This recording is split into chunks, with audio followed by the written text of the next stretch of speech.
Salam guru penggerak.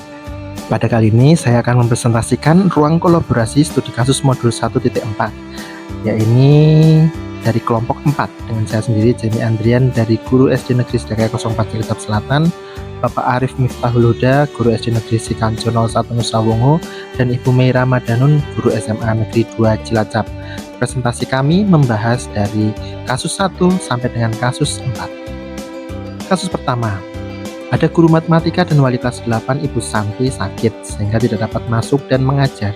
Akhirnya dicarikan guru pengganti Ibu Eni. Ibu Eni baru 2 tahun menjadi guru SMP. Beberapa murid perempuan, Vivi dan Natali, mengetahui hal ini dan mulai menggunakan kesempatan dan bersikap seenaknya, tertawa dan tidak mengindahkan keadaan Ibu Eni. Ibu Eni mencoba menyapa Vivi dan Natali dengan ramah sambil mengingatkan mereka untuk tetap fokus pada pekerjaan tugas. Ayolah, tugasnya dikerjakan. Nanti ibu ditegur bapak kepala sekolah kalau kalian tidak kerjakan tugas. Tolong bantu ibu ya. Namun Vivi dan Natali malah jadi tertawa. Ah, ibu santai saja bu. Mereka tetap tidak mengerjakan tugas dan malah mengobrol. Keesokan harinya, Ibu Santi memanggil Vivi dan Natali serta menanyakan tentang laporan Ibu Eni. Ibu Santi menanyakan apakah mereka bersedia melakukan memperbaiki permasalahan yang ada. Vivi dan Natali sempat ragu-ragu dan membela diri, namun pada akhirnya mengatakan akan meminta maaf. Ibu Santi menanggapi bahwa tindakan itu boleh saja dilakukan bila mereka sungguh-sungguh ingin meminta maaf. Namun Ibu Santi menanyakan kembali, apa yang mereka bisa lakukan untuk menggantikan rasa tidak dihormati Ibu Eni? Baik Vivi maupun Natali mengakui bahwa perilaku mereka tidak sesuai dengan keyakinan kelas. Ibu Santi melanjutkan kembali apa yang akan mereka lakukan untuk memperbaiki masalah. Apakah ada gagasan?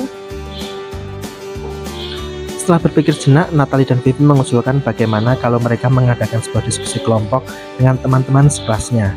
Tema yang mereka pilih adalah penerapan keyakinan kelas, terutama tentang sikap saling menghormati dan bagaimana penerapannya di kehidupan sehari-hari di sekolah. Usulan kedua adalah mengirim email kepada Ibu Eni tentang gagasan mereka tersebut. Mereka pun memberitahu Ibu Eni bahwa mereka telah memberitahu kepala sekolah, Pak Hasan, bila lain waktu ada ketiadaan guru, maka mereka akan mengusulkan Ibu Eni sebagai guru pengganti.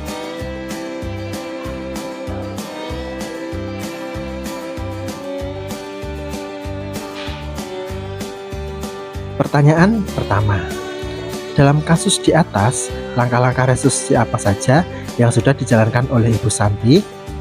Yaitu validasi tindakan. Keesokan harinya, Ibu Santi memanggil Vivi dan Natali serta menanyakan tentang laporan Ibu Eni dengan pertanyaan, apa kalian bersedia melakukan memperbaiki permasalahan yang ada? Apa yang mereka bisa lakukan untuk mengganti rasa tidak dihormati Ibu Eni? Vivi dan Natali merespon, kami minta maaf Bu Guru. Kemudian dalam kasus di atas, langkah-langkah restitusi apa saja yang sudah dijalankan oleh Ibu Santi?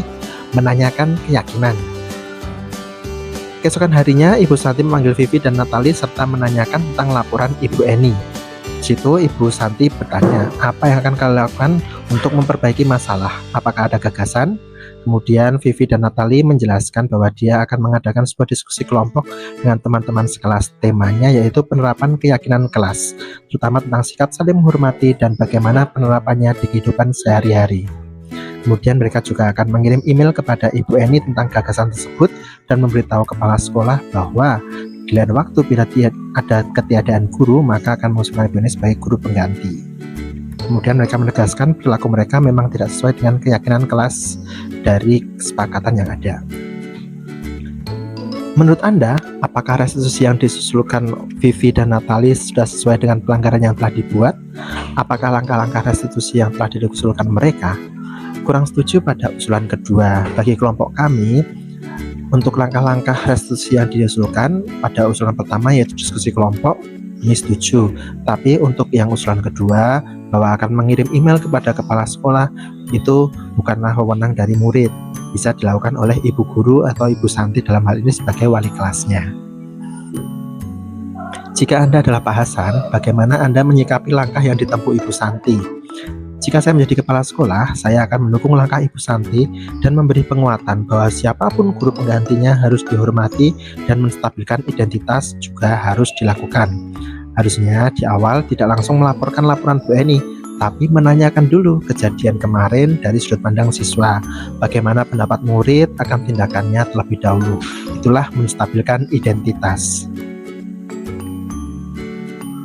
Berikutnya kasus kedua. Sabrina hari itu bangun terlambat dan terburu-buru sampai di sekolah. Dia pun akhirnya sampai di gerbang sekolah, tapi baru menyadari kalau tidak menggunakan sepatu hitam seperti tertera di peraturan sekolah. Di depan pintu kelas, Bapak Lukman memperhatikan sepatu Sabrina yang berwarna coklat. Sabrina berusaha menjelaskan bahwa dia terburu-buru dan salah mengenakan sepatu. Pak Lukman menanyakan Sabrina, apa peraturan sekolah tentang seragam warna sepatu? Sabrina menjawab sudah mengetahui sepatu harus berwarna hitam, namun dia terburu-buru dan salah mengenakan sepatu. Selain tidak mungkin kembali pulang karena rumahnya jauh sekali, Pak Lukman tetap bersikeras bahwa pada peraturan yang berlaku dan mengatakan, ya sudah, kamu sudah melanggar peraturan sekolah, kamu salah, sudah terlambat, salah pula warna sepatunya. Segera buka sepatumu kalau tidak bisa mengenakan warna sepatu yang sesuai peraturan. Sabrina meminta maaf dan memohon kembali kepada Pak Lukman agar tetap dapat mengenakan sepatunya dan berjanji tidak akan mengulang kesalahannya. Namun Pak Lukman tidak mau tahu. Tidak, kamu telah melanggar peraturan sekolah. Kalau tidak sanggup ambil sepatu di rumah atau diantarkan sepatu ke sekolah, ya sudah, kamu tidak bersepatu saja seharian di sekolah. Sekarang copot sepatumu dan silakan belajar tanpa sepatu seharian. Sabrina pun dengan berat hati mencopot sepatunya dan memberikannya kepada Pak Lukman. Seharian dia tidak berani berkeliling sekolah karena malu dan lebih banyak berdiam diri di kelas tanpa alas sepatu. Dalam kasus di atas, sikap posisi apakah yang diambil oleh Bapak Lukman? Jelaskan apa indikatornya. Menurut kelompok kami, Pak Lukman mengambil sikap penghukum. Indikatornya, Pak Lukman tetap bersikeras pada peraturan yang berlaku. Dengan perkataan, ya sudah, kamu sudah melanggar peraturan sekolah. Kamu salah, sudah terlambat, salah pula warna sepatunya. Segera buka sepatumu kalau tidak bisa mengenakan warna sepatu sesuai peraturan. Dalam kasus di atas, sikap posisi apakah yang diambil oleh Bapak Lukman? Jelaskan apa indikatornya.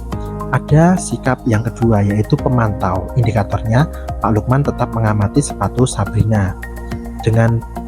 Dalam teks ada tertulis di depan pintu kelas, Bapak Lukman memperhatikan sepatu Sabrina yang berwarna coklat. Sabrina berusaha menjelaskan bahwa dia terburu-buru dan salah mengenakan sepatu. Bila Pak Lukman mengambil posisi seorang manajer, apa yang akan dikatakannya? Pertanyaan-pertanyaan seperti apakah yang harusnya diajukan ke Sabrina? Jelaskan. Harusnya yang pertama adalah menstabilkan identitas dengan nada yang halus, bertanya, mengapa terlambat dan memakai sepatu tidak sesuai aturan? Kemudian melakukan validasi tindakan yang salah dengan bahasa tubuh yang tidak kaku. Dengan pertanyaan, Sabrina, tentu kamu punya alasan kenapa terlambat dan tidak memakai sepatu hitam. Kemudian yang ketiga, menanyakan keyakinan, tidak menunjukkan emosi yang berlebih. Dengan pertanyaan, menurutmu, keyakinan kelas apa yang kamu langgar? Bersediakah memperbaikinya? Kira-kira, bila Anda adalah kepala sekolah di sekolah tersebut, nilai kebajikan apa yang ingin dituju oleh peraturan harus berwarna hitam?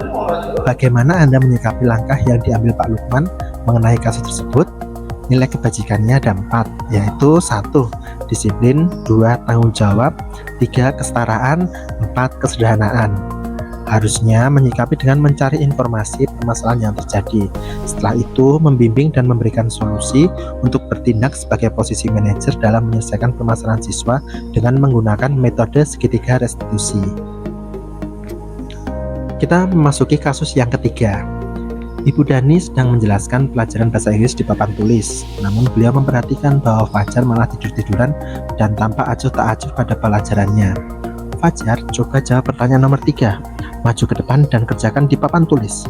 Fajar pun tampak malas-malasan maju ke depan, dan sampai di depan papan tulis pun Fajar hanya diam terpaku sambil memegang buku bahasa Inggrisnya dan memainkan spidol di tangannya. Ayo Fajar, makanya jangan tidur-tiduran, lain kali perhatikan. Sudah sana, duduk kembali. Kira-kira siapa yang bisa? Fajar pun duduk kembali di bangkunya. Hal seperti ini sudah seringkali terjadi pada Fajar, seperti tidak memperhatikan acuh tak acuh dan nilai-nilainya pun tidak terlalu baik untuk pelajaran bahasa Inggris. Pada saat ditegur oleh Bu Dani, Fajar hanya menjawab, tidak tahu Bu. Ibu Dani pun menjawab lirih, gimana kamu Fajar, kamu tidak kasihan sama ibu ya? Ibu sudah capek-capek mengajarkan kamu, tidak kasihan sama ibu? Dan Fajar pun membisu. Posisi kontrol apa yang diambil oleh Ibu Dani dalam pendekatannya kepada Fajar? Yang pertama yaitu penghukum dengan kata-kata Fajar, coba jawab pertanyaan nomor 3, maju ke depan dan kerjakan di papan tulis. Kemudian yang kedua, posisi kontrol sebagai pembuat rasa bersalah dengan pertanyaan, gimana kamu Fajar? Kamu tidak kasihan sama ibu ya? Ibu sudah capek-capek mengajarkan kamu, tidak kasihan sama ibu. Membaca sikap Fajar, kira-kira kebutuhan apa yang diperlukan oleh Fajar? Yang menurut kelompok kami ada 2 kebutuhan, yaitu yang pertama kesenangan, karena Fajar tidak tertarik pelajaran bahasa Inggris dan malas-malasan. Yang kedua, bimbingan kasih sayang untuk diterima, karena nilai-nilainya pun rendah. Bila mana Ibu Dani mengambil posisi pemantau, apa yang akan dilakukan atau dikatakan olehnya? Pertanyaan-pertanyaan seperti apa yang akan diajukan? Jelaskan. Jika sebagai pemantau, Ibu akan bertanya, Fajar, apakah tahu aturan di kelas jika tidak memperhatikan pelajaran? Kemudian, apakah kamu tidak enak badan sehingga tidak memperhatikan pelajaran? Yang ketiga, jika tidak memperhatikan pelajaran, kamu tahu apa konsekuensi yang kamu dapatkan? Apabila Anda adalah kepala sekolah di sekolah Fajar dan mengetahui hal ini, bagaimana tindak lanjut Anda? Yang pertama, kepala sekolah akan meminta untuk berdiskusi bersama Bu Jini 4 mata. Bu Jini, bisakah kita berdiskusi terkait pembelajaran di kelas bahasa Inggris Ibu? Kemudian yang kedua, memberi solusi. Apakah bisa Ibu mencoba membuat pembelajaran yang menyenangkan dan berpusat pada murid? Yang ketiga, ketika ada permasalahan dengan murid, cobalah menggunakan segitiga restitusi ya Bu.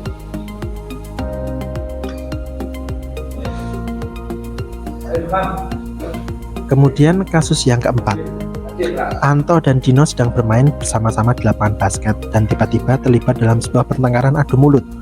Dino pun menjadi emosi dan mengadakan kontak fisik, menarik kemeja Anto dengan kasar sampai 3 kancingnya terlepas. Pada saat itu guru piket langsung melereng mereka dan membawa mereka ke ruang kepala sekolah. Ibu Suti sebagai kepala sekolah berupaya menenangkan keduanya, terutama Dino. Dino, sepertinya kamu saat ini sedang marah sekali. Mendengar itu, Dino pun mengalir bercerita tentang kekesalan hatinya. Ibu Suti pun melanjutkan bahwa membuat kesalahan adalah hal yang manusiawi dan bahwa memperhatikan diri adalah hal yang penting. Namun meminta Dino memikirkan cara lain yang mungkin lebih efektif karena saat ini Dino berada di ruang kepala sekolah. Sisi kontrol apa yang telah diperhatikan oleh kepala sekolah Ibu Suti? Hal-hal apa saja yang sudah dilakukannya sehingga Anda berkesimpulan demikian? Yang menurut kelompok kami adalah posisi kontrol manajer. Indikatornya sudah melakukan langkah-langkah segitiga restitusi. Yang pertama, menstabilkan identitas. Ibu Suti sebagai kepala sekolah berupaya menenangkan keduanya, terutama Dino, dengan kata-kata, Dino, sepertinya kamu saat ini sedang merasa kesal. Kemudian validasi kesalahan.